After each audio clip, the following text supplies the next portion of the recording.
Dwight-Englewood was not far away, because the prior evening, I had celebrated my wedding.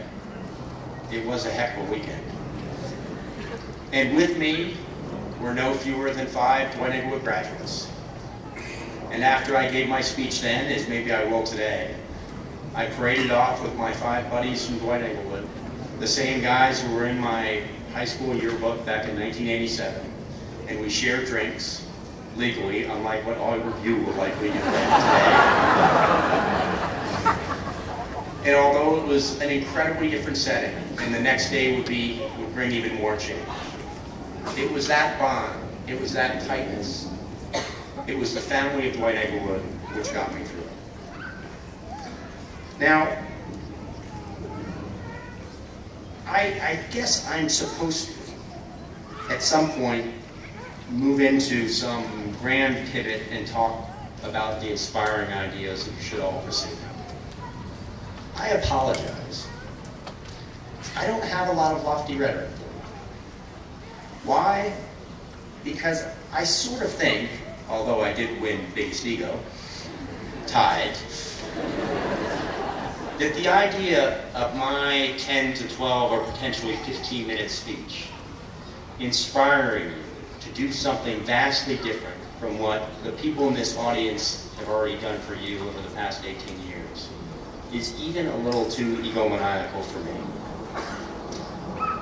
Moreover, I'm not, and I don't think this is in conflict with Dr. Hajar's point at all, I am not going to simply tell you to follow your passion. And I think if you listen closely to Dr. Hajar, he didn't tell you to simply follow your passion. First of all, when I was sitting where you are, I had no idea what my passion was. And if I had followed it, I very well might still be a happy ski bum in Aspen today. I'm all for you following your passion. But I hope that passion leads to both happiness and productivity and something good for society that is bigger for you. Let me offer you a few simpler words of wisdom. Like me, I would guess none of you have any idea where you will be in 25 years. If you do, I highly encourage you to get into the stock market now and take advantage. But if not, train yourself.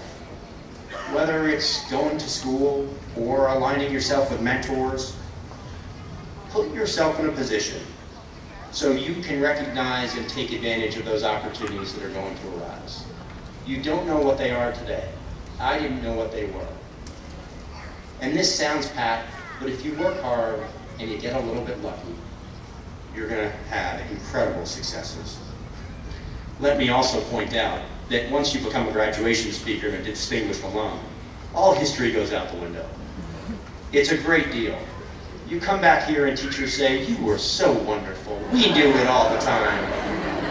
They are completely full of it. You can just fill in the blanks. If I had turned into a mass murderer, they would have had a set line then too. The point is, put yourself in a position to take advantage of those opportunities. Because as Dr. Hajar said, you are so lucky already. You are positioned to take advantage of things like so few in this world are. Second, keep some core beliefs. And I'm not much of a relativist. I keep it simple though. Live honorably and care for others. Find ways, like working on the Englewood Cliffs Fire Department, not to be self-absorbed and live in a really shallow way. Now, you have to decide what honorable means. I can't tell you that today. But I urge you not to decide on your own. Decide with the help of the people who are sitting in front of you today. My parents are in front of me today. Believe it or not, they bother me sometime too. I know no one else on this stage feels that way. But what your parents, your teachers, your friends have done for you, it helped give you a guide to that path. Don't turn your back on them now. You will need them every moment, and they will help you understand what the good and moral choices are, not just about being an individual, but a greater good. And if you think that's hard now, it will only get harder. Last but not least, and in an era of things like Jersey Shore and the like, live with a little bit of humility. That might be odd coming from the guy who got voted the biggest ego. Have I mentioned that yet? But in an era where we often unfortunately confuse success with fame, or even worse, notoriety, it's worth striving for a little humility. And as David Brooks recently wrote, humility is not low self-esteem. It is low self-absorption.